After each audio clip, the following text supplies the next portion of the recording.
ओम गंगणपते नमः। आप सभी का आपके अपने चैनल हिंदी स्टोरी बुक पर बहुत बहुत स्वागत है। आप सभी पर ईश्वर की कृपा सदा बनी रहे। आज इस वीडियो में हम पुत्रदा एकादशी व्रत कथा सुनेंगे।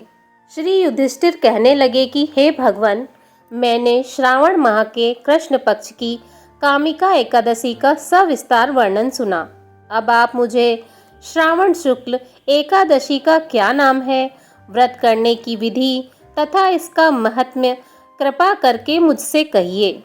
मधुसूदन कहने लगे कि इस एकादशी का नाम पुत्रदा एकादशी है। इस एकादशी को पवित्रा एकादशी भी कहा जाता है। पुत्रदा एकादशी व्रत करने वाले व्यक्ति को पूजा के बाद श्रावण पुत्रदा एकादशी व्रत की कथा जरूर सुननी चाहिए। ऐसा करने से व्रत पूर्ण होता है और मनोकामनाएं पूरी होती हैं। अब आप शांति पूर्वक इसकी कथा सुनिए। इसके सुनने मात्र से ही वाजपेयी यज्ञ का फल मिलता है। द्वापर युग के आरंभ में महिष्मती नाम की एक नगरी थी, जिसमें महीजीत नाम का राजा राज्य करता था। लेकिन पुत्रहीन होने के कारण राजा को राज्य सुखदायक नहीं लगता था। उसका मानना था कि जिसके संतान न हो उसके लिए यह लोक और परलोक दोनों ही दुखदायक होते हैं। पुत्र सुख की प्राप्ति के लिए राजा ने अनेक उपाय किए, परंतु राजा को पुत्र की प्राप्ति नहीं हुई। वृद्धावस्था आती देखकर राजा ने प्रजा के प्रतिनिधियों को बुलाया और कहा, हे प्रजाजनों, मेरे खजाने में अन्याय से उपार्जन किया हुआ धन नहीं है। न मैंने कभी देवताओं तथा ब्राह्मणों का धन छीना है। किसी दूसरे की धरोहर भी मैंने नहीं ली। प्रजा को पुत्र के समान पालता रहा। मैं अपराधियों को पुत्र तथा बांधवों की तरह दंड देता रहा। कभी किसी से घृणा नहीं की। सबको समान माना है। सज्जनों की सदा पूजा करता हूँ। इस प्रकार धर्मयुक्त राज्य करते हुए भी मेरे पुत्र नहीं है, सो मैं अत्यंत दुख पा रहा हूँ। इसका क्या कारण है?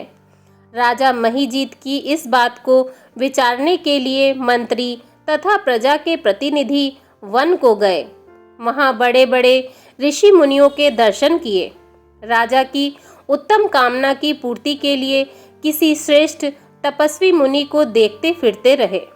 एक आश्रम में उन्होंने एक अत्यंत वयोवृद्ध धर्म के ज्ञाता बड़े तपस्वी महात्मा में मन लगाए हुए निराहार जितेंद्रिय जितात्मा जित क्रोध सनातन धर्म के गुण तत्वों को जानने वाले समस्त शास्त्रों के ज्ञाता महात्मा लोमश मुनि को देखा, जिनका कल्प के व्यतीत होने पर एक रोम गिरता था।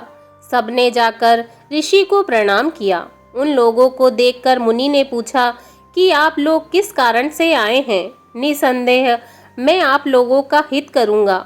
मेरा जन्म केवल दूसरों के उपकार के लिए हुआ है, इसमें संदेह मत करो। लोमश ऋषि के ऐसे वचन सुनकर सब लोग बोले, हे महर्षि, आप हमारी बात जानने में ब्रह्मा से अधिक समर्थ हैं, अतः आप हमारे इस संदेह को दूर कीजिए। महिष्मतीपुरी का धर्मात्मा राजा महीजीत प्रजा का पुत्र के समान पालन करता है, फिर भी वह पुत्रहीन होने के कारण दुखी है। उन लोगों ने आगे कहा कि हम लोग उनकी प्रजा हैं, अतः उनके दुख से हम भी दुखी हैं। आपके दर्शन से हमें पूर्ण विश्वास है कि हमारा यह संकट अवश्य दूर हो जाएगा, क्योंकि महान पुरुषों के दर्शन मात्र से अनेक कष्ट दूर हो जाते हैं। अब आप कृपा करके राजा के पुत्र होने का उपाय बतलाइए। यह वार्ता सुनकर ऋषि ने थोड़ी देर के लिए नेत्र बंद किए और राजा के पूर्व जन्म का वृत्तांत जानकर कहने लगे कि राजा पूर्व जन्म में एक निर्धन वैश्य था। निर्धन होने के कारण इसने कई बुरे कर्म किए। यह एक गांव से दूसरे गांव व्यापार करने जाया करता था। एक समय ज्येष्ठ मास के शुक्ल पक्ष की द्वादशी के दिन मध्याह्न के समय, जबकि वह 2 दिन से भूखा प्यासा था, एक जलाशय पर जल पीने गया। उसी स्थान पर एक तत्काल ब्याई हुई प्यासी गौ जल पी रही थी। राजा ने उस प्यासी गाय को जल पीते हुए हटा दिया और स्वयं जल पीने लगा। इसलिए राजा को यह दुख सहना पड़ा। एकादशी के दिन भूखा रहने से वह राजा हुआ और प्यासी गौ को जल पीते हुए हटाने के कारण पुत्र वियोग का दुख सहना पड़ रहा है। ऐसा सुनकर सब लोग कहने लगे कि हे ऋषि, शास्त्रों में पापों का प्रायश्चित भी लिखा है, अतः जिस प्रकार राजा का यह पाप नष्ट हो जाए, आप ऐसा उपाय बताइए। लोमश मुनि कहने लगे कि श्रावण शुक्ल पक्ष की एकादशी को, जिसे पुत्रदा एकादशी भी कहते हैं, तुम सब लोग व्रत करो और रात्रि को जागरण करो, तो इससे राजा का यह पूर्व जन्म का पाप अवश्य नष्ट हो जाएगा। साथ ही राजा को पुत्र की अवश्य प्राप्ति होगी। लोमश ऋषि के ऐसे वचन सुनकर मंत्रियों सहित सारी प्रजा नगर को वापस लौट आई और जब श्रावण शुक्ल एकादशी आई तो ऋषि के आज्ञा अनुसार सबने पुत्रदा एकादशी का व्रत और जागरण किया। इसके पश्चात द्वादशी के दिन इसके पुण्य का फल राजा को दिया गया। उस पुण्य के प्रभाव से रानी ने गर्भ धारण किया और प्रसव काल समाप्त होने पर उसके एक बड़ा तेजस्वी पुत्र उत्पन्न हुआ।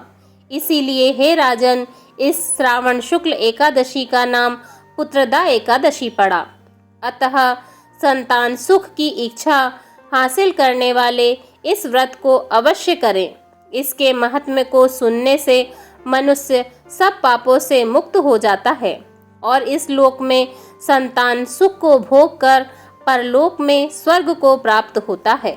बोलिए भगवान श्री हरि विष्णु की जय।